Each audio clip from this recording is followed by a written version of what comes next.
All right. I don't know if that was me or not. Yeah, I have no idea what happened there.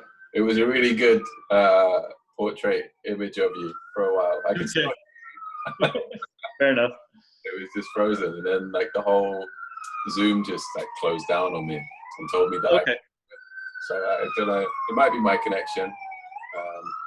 It definitely sometimes has some issues. Yeah.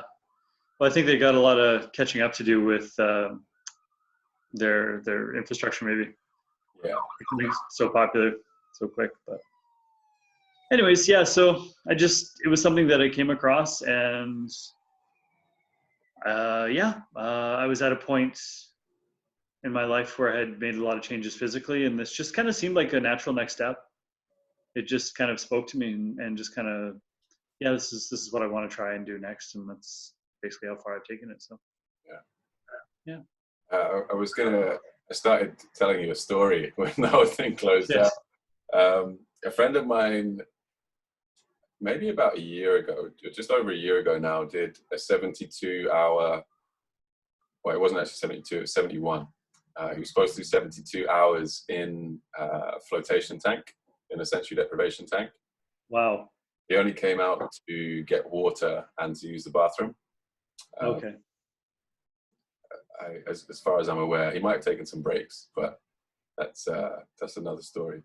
But yeah, and that was, so he was fasted for the whole duration, in complete darkness and reduced external stimulus as much as possible, as much as you can get without being in like 0G, in dark 0G. Yeah, he came out an hour early because he just couldn't take it anymore. It got to a point where he was basically just seeing these catastrophic events flashing before his eyes again and again and again, like all kinds of things like volcanic eruptions, earthquakes, just all different kind of apocalypse scenarios, like the world ending over and over and over again. And he's like, I don't want to see this anymore. I'm getting out. That's interesting. I wonder if that has any similarity to the Darkness Retreat, for which I heard not too long ago. There's a guy that I follow on Instagram, and he did that in Germany. And there was at least a phase, I think, in like 3 days in, roughly sounds like about the same time that your friend. There was definitely visual hallucinations. Yeah. And what they speculate is that it's from the pineal gland, the center of your brain, that where that happens. That, and don't quote me on this, I'm going to butcher it, but apparently your brain does produce DMT. And it comes, I don't know if that's the area that it comes from, but I think that you're either accessing or it's producing some part of the bridge there, where that's how that happens. But this guy actually wrote it out, and brought him to like deeper and deeper levels. Yeah. I think he said he was done in 5 days, but he decided to give it one more day. And that's where he really saw some things, kind of idea. Yeah. I've definitely been thinking about that kind of stuff. Have you ever tried floating? Have I ever tried Floating? None of that stuff. No, none of it. Trying to think. I haven't had any like prolonged sensory deprivation. Like fasting is probably the closest thing that I've ever come to that. I thought about doing like hero's dose of psilocybin. I mean, only because it's more accessible. I have a counselor that I've talked to about doing ayahuasca retreats locally, things like that. And it seems as if there is value in it. And, just along the same lines as the psilocybin studies with cancer patients and the MDMA with war veterans, people coming back from tours, to be able to just bring stuff up that, I guess, for lack of any better way to put it, we've just become conditioned on not being able to see certain things that we've just put away a long time ago. I've kind of always hung on to the idea that you can bring up anything. with the notion that we weren't born taking drugs, so we shouldn't have to use drugs to get back there. But I mean, I think as time goes on, most people are likely to soften their stance on things, or become more more neutral, if nothing else. Especially in Canada. Totally fair. So I've thought about it. I would want it to be done properly, though. I know of, at least from talking to one person, that there are places you can go where it's 2 or 3 days. It's a couple $1,000s, but they also include therapy in there as well too, right? Because I think you're doing yourself not necessarily a disservice by tearing up the roots of something, but not properly tilling the ground and replanting, new seeds. Yeah. But someday you'll be able to get it on your extended benefits. That's, you're right. You're right. That's where it's headed. Yeah, I hope so, because that's why I want on my extended benefits. No doubt, eh? To not have to pay for it.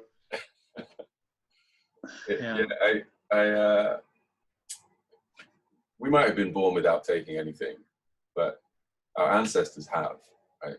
It's been part of us for forever, as far as, well, I mean, I'm just guessing, but I feel like it's been forever. As soon as we start eating food, that's where most of the things that we'd initially consume, or the only things we consume, would be food and liquid, right? And if more of those things have a psychedelic effect, then like you see the way that we respond to it now. I don't think we would have responded to it very differently in the past. It would have been like, whoa, that was amazing, you need to try this. And then it just grows and grows. And everybody's like, wow, everybody needs to try this. Until some like stigma gets attached to it, and then it starts going in a different way, and people start to divide based upon that. But yeah, like what you're saying about like the DMT and the pineal gland, I definitely find, like through sensory deprivation, especially, that my first experience in a float tank was hallucinogenic. Very first time I went in there, and I went into this place that I couldn't see visually, but I could feel it with every other sense. I could feel like the wind, I could feel the moisture on my skin, which might have come from the tank anyway, I don't know, but I could feel it on my skin, and I could smell this place where I was. And it was like, kind of like jungly. It was a very jungly image. And there was a man there that I could feel that he was there, and I could feel what he looked like. I couldn't actually like visually see, it was all dark, but I could feel what he looked like in my mind. And he was this kind of tribal, like shamanic figure, with a mohawk and 2 hatchets, one hatchet in each hand. And we were just like standing there staring at each other, trying to communicate with each other, like with our minds, not even trying to speak. We were just trying to communicate through our eyes. And so we were just there, like in front of each other for a while, until the music came on, and I got woken up from that dream. And when I came out, I felt very similar to how I felt at the end of like a Vipassana retreat, like a 10-day retreat, where I felt like I'd been kind of torn apart mentally, emotionally, and then put back together a little bit better than I was before. But I was also hypersensitive afterwards. Like I got overstimulated very, very easily, and all I wanted to do was like curl up somewhere and hug a pillow or hug somebody and just be quiet, just have quiet time. I felt like a little baby. No, absolutely, it makes total sense. And I think the hallucinations, or the visual side of whatever it is, it makes sense that would happen. The same way it happens for people who have like macular degeneration, or auditory impairments. They can have, because of, say if you have a scotoma in your visual field, like just a blank spot, your mind doesn't recognize what that is, and it thinks something should be there, so it just puts something there, right? And the same with like some auditory impairment, you can have auditory hallucinations too. If you have both, they can actually match up. So there's a case of a woman, this guy DJ Ramachandran was talking about, he's a neurologist, where she would see this old lady walking down the corridor, like kind of floating down the corridor and singing, and actually hear her singing as well. So because she had macular degeneration and auditory impairment, and they would match up because the brain is thinking there should be something in this space, and just kind of filling it in for you from information that you have from somewhere. So if you're in that state, if you're in that sensory deprived place for a long enough period of time, it would make sense that your brain's just like, I need to create something. This is too weird. What's going on? And just put information there that you have the capacity to actually understand. So would that render it meaningless? No, definitely not. Because it's created from your mind, right? So it's a useful tool, a useful introspective tool. Like, what does my mind create when it has no external stimulus? I think that's a really powerful thing, because we do that all day, every day. You know, we create the world that we see from the information that we have in our head, from our biases, from our judgments, from our like goals, direction, like outlook on life. We create everything around us. We create how we feel and how things make us feel. And to kind of separate the two, it's just an experiment, you know, to control for those two variables, what's going on in the external world and what's going on in the internal world. So it's just a powerful modality for looking at what those two are. And when you separate yourself from that, from the world, like, what are you? And that's what you get to see. You know, you get to kind of dive into that a bit more and see what's going on in your own mind. Because a lot of these things, I've had like series of, I would call them dreams when I'm in the tank. Like, I've had periods where they've been almost like nightmares, like horrific episodes in a way. Like, one, I was kind of being followed down a hallway, a completely white hallway, and there was no door and no end to this hallway, and I was being followed by what I thought was like a janitor person. And I was like, I just felt like I needed to get away from this person. You know how in like a nightmare you just feel like there's something you need to get away from. So I was like walking quite quickly to get away from this person. I could always hear their footsteps like tap, tap, tap, tap, tap, tap, tap behind me. And I was like, I've got nowhere to get away from them. Put my hand on the wall, and it opened up a door into a bathroom.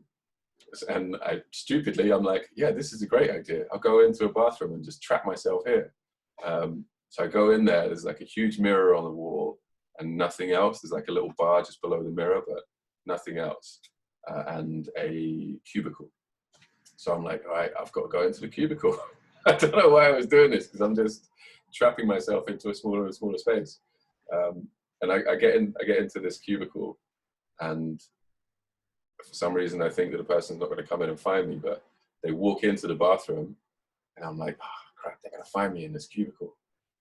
And next thing I know, I'm hearing like scratching on the cubicle door, and like some like gnarly sounds and some just really odd things happening that just are terrifying me. And I can feel like the sensation on my skin becoming really prickly and just uncomfortable.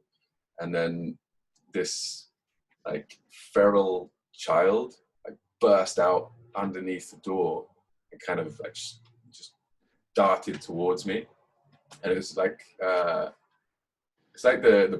girl in The Ring. If you've ever seen The Ring, yeah, it looked like that, like really like kind of greasy, almost dreading hair, and just really like. I was just like, and woke myself up in the tank, and I was just like, whoa, I'm gonna get out of here now. And that obviously that like freaked me out afterwards. It's just like, I don't know what's going on. I don't know what that was about. I don't know why my mind created that. I don't know. But and then the next time I went in, there'd be another kind of it has that kind of atmosphere that a nightmare has. So I knew that something's going to happen at some point. And while I'm in that situation, because it's very lucid, I'm like, right, if anything happens, I'm just gonna, I know I'm in the tank, I know this is a dream, I'm just gonna like breathe and let it happen, whatever happens. And something scary will happen. And I'll just be like, it's okay, it's gonna be fine. Until it gets like to a point that was even scarier than the previous one that woke me up. And then I would pick up. So I was kind of looking at that process of like an increase in difficulty level for my own cultivation of equanimity, awareness and equanimity. So I was just kind of using it as that meditative practice to try and to be able to stay there and see what extent it went to. And like, I was going in the tank like every day during this time for pretty much every day for like at least 1 month, and then I'd go in like every other day, every few days, and it just one day just changed into a different like type of series, you know, and this kept happening for months, like just different episodes of these different series were going on. It was super weird. Really interesting, but like I'd always go in and be like, wonder where I'm going today. Yeah. I mean, there's nothing else to really compare to that at all other than dreams, but I don't even know if that's like a fair comparison, because you're essentially awake, right? But I think, and I'm reaching a bit maybe, but it seems as if some daydream or hallucinogenic episodes might be similar to dreams in the sense that there's usually some symbolism there or some message or something that it's like, at least with my dreams, for the most part, it's been stuff that I have trouble looking at during my waking hours is something that will show up through my dreams. Not always, but there's been times where it's been very apparent that that's the case. And I just wonder if those kind of moments hold any similar properties at all. Who knows? So, but what you were saying a little bit earlier about going the second time after the first bad experience, or, you know, nightmarish experience, about just seeing what's there and sticking with it. Yeah. That kind of reminds me of something that's been playing through my head for a while now. And it's a guy describing a DMT retreat in like Peru or wherever. There's a shaman there and a nurse and everything. And at one point he gets up out of the tent because he's just feeling like hot garbage. And they're like, the shaman follows him out of the tent. And he's like, you got to go back in. Like, you can't stay out here. It's the jungle, daytime, whatever, right? Like, this isn't part of the ceremony. And he's like, to the effect of, I just blah, blah, blah, whatever. And the shaman's like, okay, I'll give you 5 minutes. I'll stay here with you. And then we have to go back in. And when you go back in, I want you to close your eyes. And he's like, you don't understand. That's the thing I'm scared of the most right now. And he's like, exactly.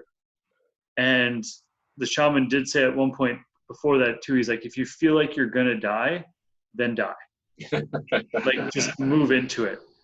And I've tried to take that. I think I understand the basis of that. The idea behind it is that I'll never get to where I need to go by avoiding and running from things. And maybe this isn't the best way to say it, but even from an early age, I've always known that everyone has their own set of fears, that fear isn't arbitrary other than survival. But as far as, say, take any individual human being, there's probably very specific things that they are afraid of. And you could see those objectively as being irrational. So I always thought, if I could face my own fears, then there's really nothing else.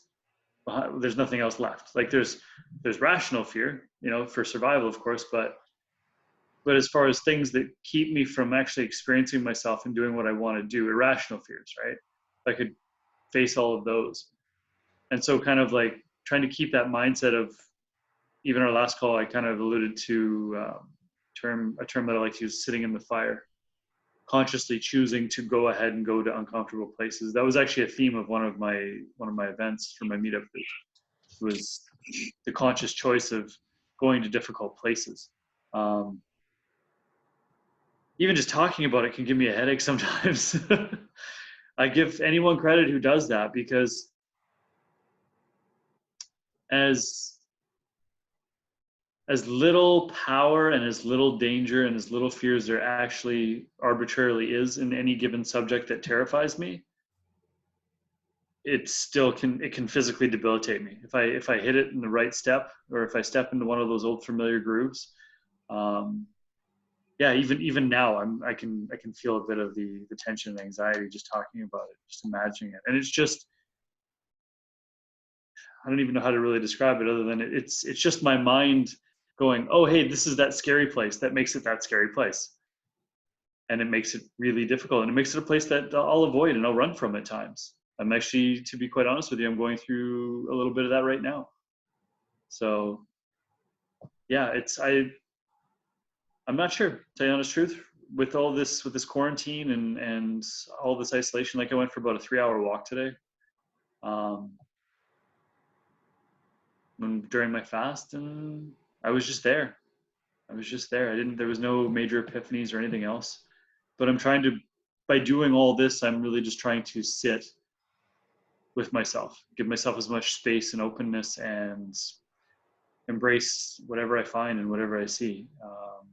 I have nothing to really tell you how well I'm doing. Other than maybe, what my friends might say if they don't see me for a couple of weeks or whatever, if I've made improvements. But beyond that, it can be difficult. Like, I can honestly sit here and say that, yes, just by looking at myself, I've definitely consciously made major improvements in my life. It's difficult not to still fear that I'm not doing enough, though. Maybe that's just part of my thing, right? So. What would you say some of those What would I say some of the which? Improvements. Health-wise, I totally turned myself around. I'm less hard on myself. I'm less judgmental of myself. I couldn't tell you to what degree exactly or what areas exactly. I just know that I'd get tired of feeling a certain way. And so I would just stop worrying about that thing or feeling that thing. Even if there was another, a fear of, well, if I don't look at this, then I'll never take care of it. Yeah. But it was just causing me nothing but stress. I didn't know how to handle it. I didn't know how to approach it, or whatever the case may be. And so I would just try to focus on things that were working in areas that I was able to see improvement and feel like I could make steps in, and just focus on keeping, if nothing else, keeping my energy up overall by not trying to overwhelm myself or take on things that I guess I just wasn't ready for. Yeah. Mostly I'd say some mental, emotional improvements, mostly physical. But I feel like the last, say, just over 3.5 years that I've been doing very well physically. Those I've seen that as kind of like the initial step, and what can lay the groundwork insofar as say self-evident principles. Like, going to the gym can teach you how to go through hard times, to push through pain. The fact that failure is what you want, is where you grow the most. And that's the exact goal, is by weight training, is by failing, you are actually doing better. And so trying to transfer those over to the other parts isn't as easy as I'm saying it is, but still, it's no less real. So, how do you think? Yeah. How do you think you gain the awareness to realize that you need to kind of change your focus of those things, the things that are like sucking your energy away and you're ruminating about, and actually just getting to the point of being like, okay, I need to just put that aside and focus on these things? Do you mean, like I was mentioning before, about just focusing on what I can control, or just making change in general? Yeah, well, both really. Okay. Making change in general, I would say, I don't know. I have at least a friend or two that would say I'm really good at change, and that I've reinvented myself. And if I look at it and be honest, yeah. But there's another part of me that's like would say that I'm actually pretty terrible at it. and it's probably the most difficult thing for me, and I fight it every step of the way. There was things that, at least in my mind, I wanted to change, and I thought that I should change or could change. Oh, I don't know how early, but let's say at least 19 years old. So more than 20 years anyways. So about 25 years or so. That was 19 when I started just reading every book I could get my hands on. But I would say in a word, what motivated me to change was pain. Was just things being bad enough. I don't know what that experience is like for other people, to what degree they experience that. But for me, stuff never really worked out. All the stuff that, we're supposed to do, career, house, relationships, health, none of that stuff was going well for me at any point for a long time. And that was just what I figured to be my lot. I went through pretty long bout, if not many different multiple bouts of depression, struggled with anxiety, migraine headaches growing up as a kid and even into my 30s, stuff like that. So I've had my full plate for sure of things, my own personal journey, if you will. Things just got bad enough. It was 3.5 years ago that it finally stuck. I had probably taken maybe 4 or 5 years of trying to change all the physical aspects. I'd smoked for 20 years. But even before that, even just reading books, I mean, I was definitely interested in trying to change things since I was 19. But I can remember being 28, 29, and clearly feeling like I had read more than enough books, and it was time for me to actually start putting things into practice. But the second that notion crossed my mind, I just said, no fucking way am I going through that. There was just like whatever, like my body, my heart, my soul knew exactly what that was going to entail, even if I didn't consciously know. And so I ran from that completely. Like all I felt was fear. Yeah, it's the next person. Like you're basically telling yourself that I'm about to kill you so I can become something better. And like the present you wants to still be alive, that idea of who you are wants to still maintain. And if you're having the thought of saying, I'm going to change all of these things, you're telling that idea of who you are now that I need to kill you so I can move on, so I can become a better person. And that's scary. Yeah. Scary for anyone, man, to say like, I need to die to live. And I can tell you right now, that's still true. With all the changes that I've made, the biggest parts of my life and the most valuable, I know that my life will never get to the place where I want it to be unless certain things occur. And I know that those things haven't happened yet. And there's always a bit of a part of me that feels like I'm just kind of wasting time, walking through a bit of a dream until that happens. But even just the minute amount of like headache and stress and fear that I'm feeling even now, talking about it, it's what I'm trying to do more than anything else right now in my life is just allow it to be okay, whatever I'm feeling, even if that is like, I'm trying to understand and look at myself in such a way where I'm like, there is obviously a very good reason why I have not chose to do these things, which seem very simple.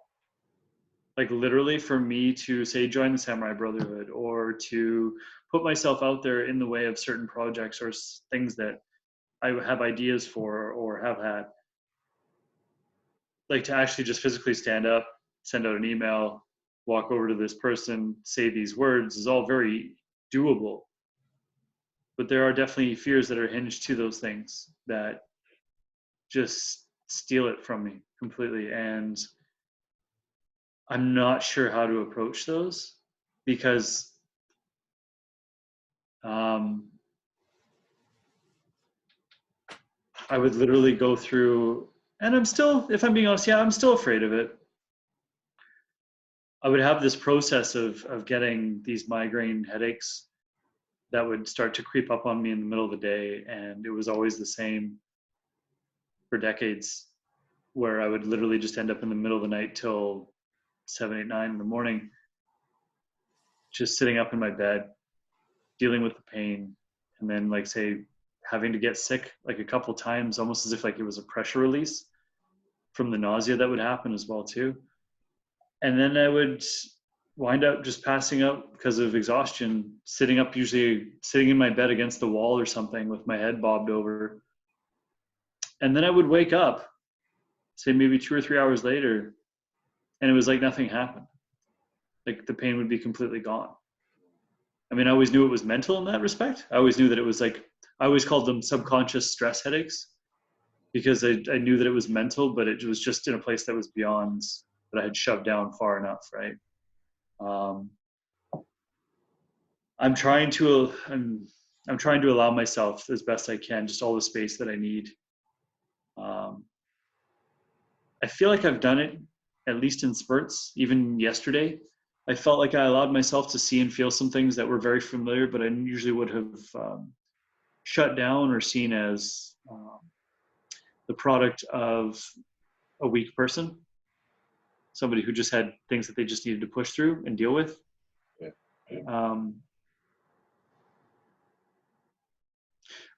I would say that it's maybe a bit of an important realization that I had when I finally quit smoking about 3.5 years ago, was that I finally consciously trusted myself, instead of just putting more pressure on myself to just do this bad thing that I was an idiot for doing, and then there was no real good reason for doing it and for it happening and manifesting, which would just make it worse. I stepped back and I allowed myself to love myself doing it, which was smoking. And I said, no, you know what? I know I'm a kind, loving, intelligent human being, and there's a reason why this is happening. All that's happened here is that I've gotten out of touch with what that reason is. And I've become disconnected from myself. And all I need to do right now is just listen. Yeah. And so I took a stance of trusting myself, and it took a lot of the pressure off. And then finally it just happened. You know, I set up the circumstances around me so that it made the decision itself easier. But then to apply that same notion, that same idea to these other areas is proving to be not as easy as said. So I mean, like somebody like yourself, when you say you've joined a Samurai Brotherhood, where you've put yourself consciously in a position to be held accountable, like, yeah, I give you credit, because that's more than I'm capable of right now. Yeah, it's terrifying. Yeah, dude, it would be. Terrifying thing, but it's that's exactly why it has to be done, right? Oh, I know. So yeah, like on a personal level, for me, it's obviously, it feels like it's what I was saying a minute ago about like telling yourself that this version of you is gonna die. If you do this thing, like it's gonna make you a stronger person, but that means that this version of you now that is governed by your habits and thought patterns that you've been stuck in, that you've been like perpetuating again and again and again for most of your life, that kind of make you who you are in a way, like it'll make you feel like this is who you are. That's what your aim is, to go there to break those, right? And have the support in doing that. But that support isn't always comfortable, but it's still support. And you're telling that version of you that I'm gonna kill you, bro. And so it just creates this, like, it makes the inner conflict stronger for a time, until you finally like break through something. But those little breakthroughs are tiny breakthroughs. It's the same as going to the gym. There's like tiny little rips in your muscles that then grow back together and get bigger. And it's a process that, it's not a process that you can ever complete. It's just something that you have to keep doing. And I think the difficulty level just keeps going up and up and up and up. But if you don't start, like, if you don't start doing it like by yourself, or if you don't start doing it with your friends and being more selective about who your friends are, who you spend time with, because that's what they allow you to do and that's what they're interested in, then never start on that path, right? You already have, obviously, from within yourself. Like, you do that for yourself, and I feel like that might be a very strong component of why you have this group that you created on Meetup for Meaningful Change. I feel like that's you kind of inviting that into your life at some level. Yeah, it's interesting because I feel like even before I got on this call, I was saying to myself, I feel like, especially in this pandemic, that I'm kind of stuck in between two worlds sometimes. The world that I've been able to cultivate and grow consciously, and the life I've been able to create myself, with the conscious choices that I've been able to make, the healing moments that I've had. And it's funny because I'll catch myself, maybe I got some good momentum, and then I enter into a spot that normally would have been taxing, and I stepped into it on the right foot, and so it was not a problem at all. You know what I mean? Like, I got into it with the right mindset already in place, and maybe that was just because of the day or the person that I happened to talk to before I walked into that situation, or the week or the month or whatever. But then there's been other situations where, that fear comes back. And it's really just, I want to not be afraid of that fear anymore. Does that make sense? Yeah. Like, I don't want to be afraid of myself. Yeah. I don't want to be afraid of that fear. Like, I know I'm still going to feel it, like I am even now. And all it is just, it's just exposure. It's just exposure for things that I protected a long time ago. I get all that. Yeah. It doesn't make it easier, but yeah. One thing that is really difficult about making that change and stepping into those places is that it would be a lot easier if what I was trying to let go of was complete garbage. But it's also me, and my heart is there. Like, I don't know if I'll use the right words, but even as children and as human beings, especially as children, we can fall in love with anything in any situation. Like, even if we know it's bad for us, our heart is still involved. Like, love is always still there. And so even letting go of something, and I know I've had this experience before, but where I get down to the bottom or to the core, or I'm letting go of something that I know doesn't serve me and isn't healthy for me anymore. And I just start crying because I can see that I put my love there. I put my heart there. I don't know what better way to describe it, but it's just I think that's the place where, like, when people say they honestly look at something and they're honestly at peace and at terms with something, that they can forgive people, that they can understand people, that they can see the beauty and the perfection in things that they couldn't before, is because their heart was there the whole time, and then they just got back in touch with it. And I think that's kind of what I'm getting at, is that's also what or at least for me, has made it a bit difficult to let go of those things as well too, because a lot of times I've remembered even just old times in my life and old places, and I felt like there was a child that just was never seen. And like, by me letting go of those, I want to say that I feel like I have to make sure that that child knows that it was seen. Does that make sense? Like, that I have to, at least in this process of letting go of it, make sure that I'm giving my full attention and full acknowledgement to, like, what this little person or that person went through. Yeah.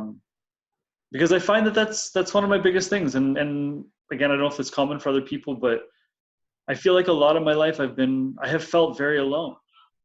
And I was describing to my friend the other day, like, how I get such a kick out of, like, someone, even my father or a close friend, coming to Vancouver. And even if my life isn't exciting, I still enjoy sharing every little detail with them. Like, this is where I do my laundry, or this is where I get my bananas, and just stuff like that, because I don't think I ever really get that.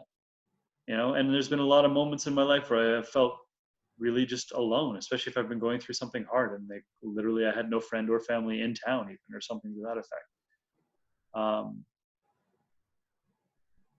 Yeah, yeah. Have you done any inner child healing meditation or activity?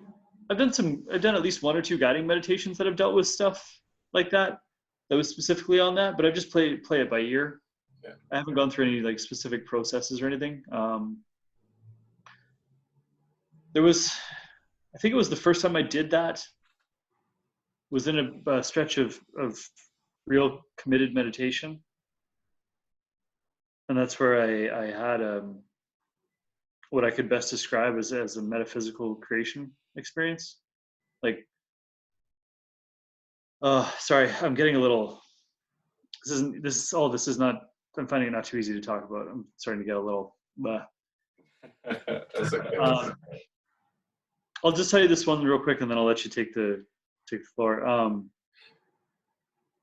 I got in touch during meditation by just allowing myself, I don't know how I did it, to tell you the truth, to get past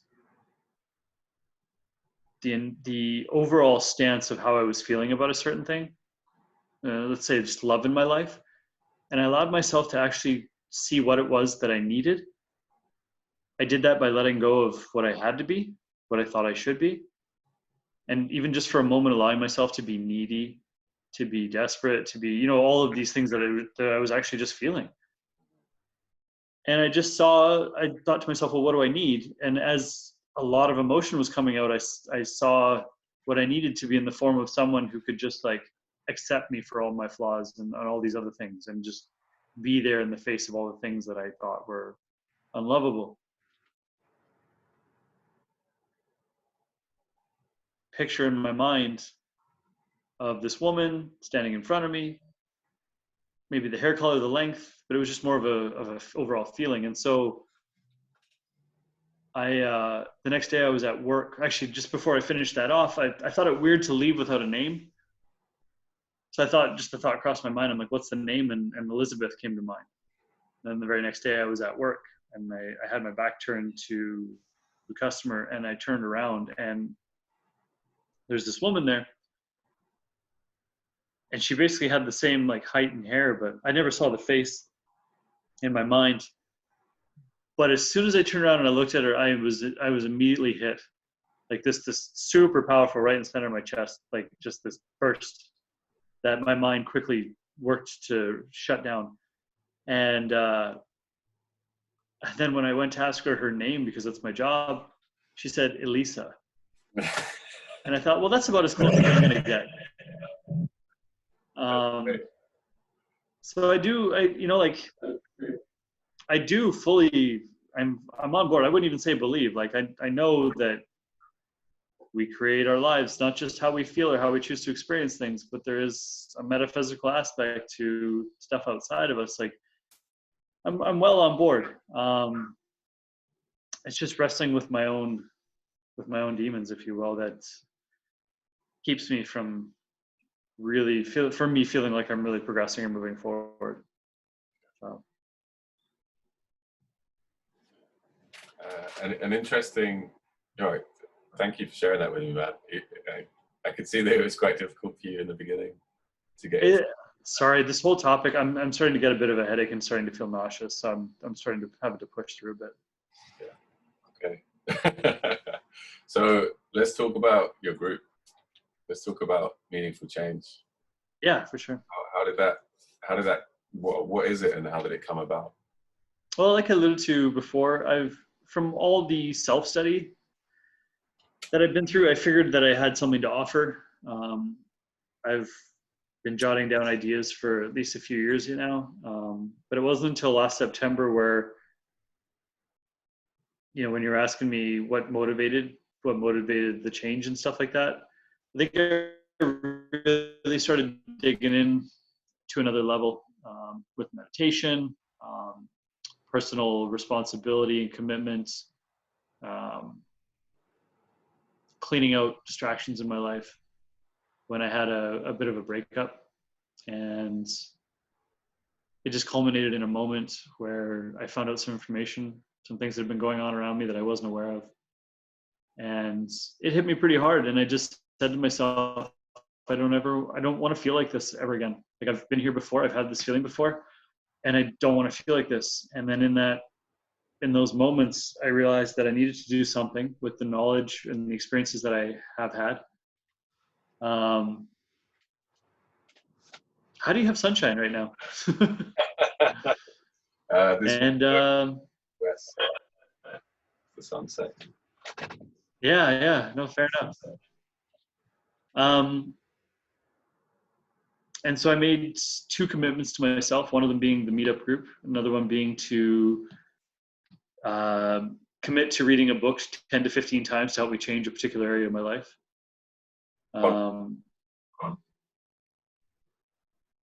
Sorry, I think my internet's going a bit, you've gone a bit frozen. The same book 10 to 15 times. Which book? It's called How to Be a 3% Man. Okay. And you're reading this one book 10 to 15 times. Yeah, well, as he even says in the book, we only retain 7 to 10% of what we get, of what we read, kind of idea. So I started taking notes, writing down whatever struck me through each read through. I'm on my 8th read through now. And yeah, I can say it's working. Like, again, I don't have charts. I can't sit here and tell you exactly what, but I definitely have more confidence. And it was just about changing, just knowing how to approach women, knowing how to change bad habits. But what it ultimately boils down to, this book is based on how would a guy act who has healthy confidence, centered, he knows who he is and he knows who he wants. How would that person act? And so it was kind of, for me, it was like reverse engineering that. So, but the group itself, yeah, I started in that same moment. I needed to put into practice all of this information that I'd come across and all these ideas, and I just needed to do something with it. I knew that I was a bit of a natural teacher, guide, instructor, if you will. I've always been quite good at that. You have the voice. Linguistic skills. Oh, thanks. Yeah, just a lot of little things like that. Like people telling me I should, be on radio or this or that, or that I'm a good speaker, or that I'm blah, blah, blah, or all those things put together. I was just like, okay, well, this translates well into me doing this kind of stuff, right? So I wasn't afraid of that. It was just figuring out the details. So yeah, I just figured out the basic structure, process, and got a place, and then went from there. Yeah. What do you actually do in your group?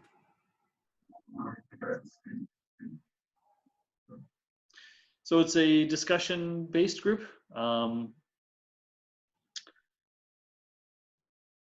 We'd pick a theme or a topic.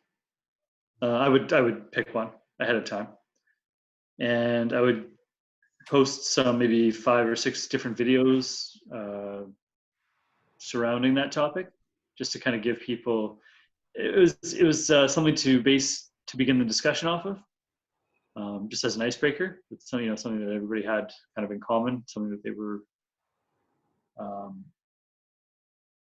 That they had all kind of seen or watched, and then also to get people's thoughts and ideas flowing regarding the topic before they come in.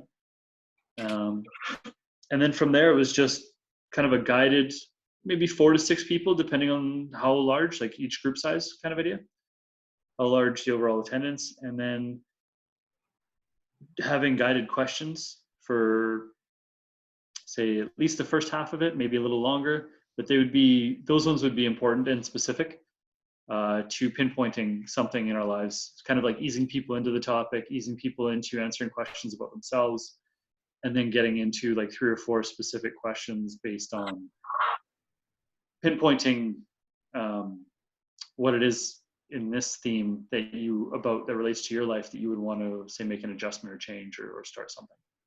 and then just trying to pinpoint that and take that away. Ooh. What do you think people get from that group? What do you get from that group? What I get from it is I get to feel like I'm actually doing something with myself. I get to feel like I'm doing something that could be of value to someone else. What I've had other people tell me is that it's nice to be able to have a place and a space specifically dedicated to those types of subjects that people do think about that, but we don't often talk about. Yeah, and I think that's mostly it. I've tried to kind of, like I mentioned earlier, I've been just trying to organically let it take shape, and I feel like I'm still really early on in doing that.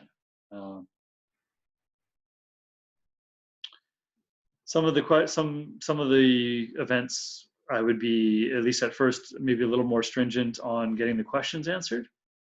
But then it seemed like maybe people were getting a lot out of just being there and just being able to talk. And so I didn't push that so much as I had them there, but I just allowed the conversation to go on its own a bit more. Yeah.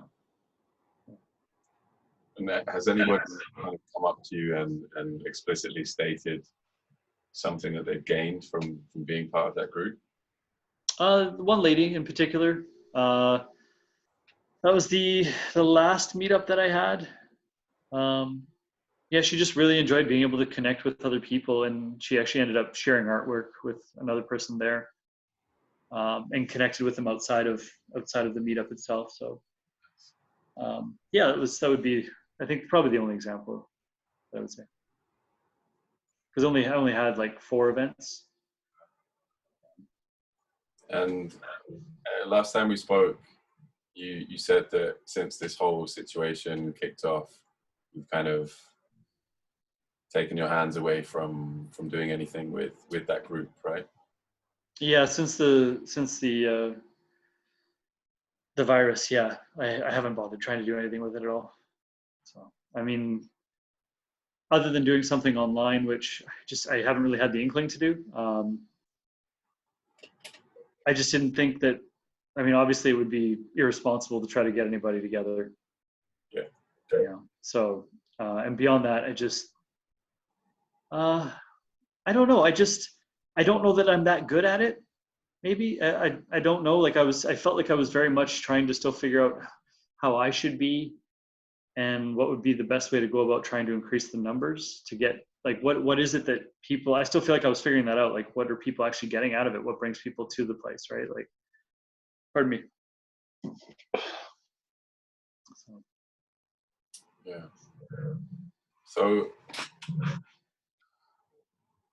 do you have any inclination now to what you could do during this time, or what you want to do after this period that we're in? I haven't thought about it much, to tell you the truth. No, I really haven't. My apologies, Sam. I might have to cut this a bit short. I'm really starting to get nauseous. Okay.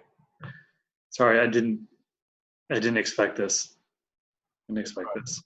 I really love talking to you. It's great. It's like the first conversation we had was great. I wish I'd recorded that one. Oh, well, thank you. I appreciate that. That's my friend. Like, as soon as I got off, I do like daily check-ins with a few people, and yeah, as soon as I got off the call with you, I was just like, I've got someone who wants to sit down and do an interview, and like we've already had like an amazing conversation that I wish I'd already recorded. And honestly, Sam, I'm open to doing this anytime. Yeah. It's not that I think that I just got myself a little worried and stressed about this, which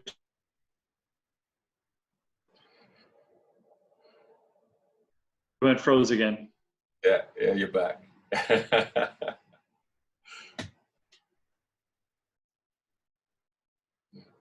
You still there? Yeah, I'm here, man. So we can wrap it up Okay, there. I think it's going to kick in again. Your picture, everything else is fine. There it is. Okay. Yeah. Yeah. Sorry, I just I'm I'm really good at being hard on myself. And I think that's how this translates is sometimes I just, like, oh, there's a guy who seems like he's very, very much centered and on top of things and living his best life. And who the hell am I? And what do I have to talk about? Right. And so I just worry that I'm not doing enough a lot of times. So. Yeah. Yeah, I get that 100%. 100%. Like, I feel like that all the fucking time. Fair enough. Every time I meet somebody, like, and I put them on a pedestal, and I'm like, damn it, like, what am I doing wrong? Yeah. Yeah. Like my current check-in partner, my current like accountability partner, is doing some really amazing things right now, and like has the potential in the very near future to like make serious bank on the things that he loves doing. And it's like I'm really happy for him, but it's like it's also, and it's a huge motivator for me, but it's so like just thrown in my face, like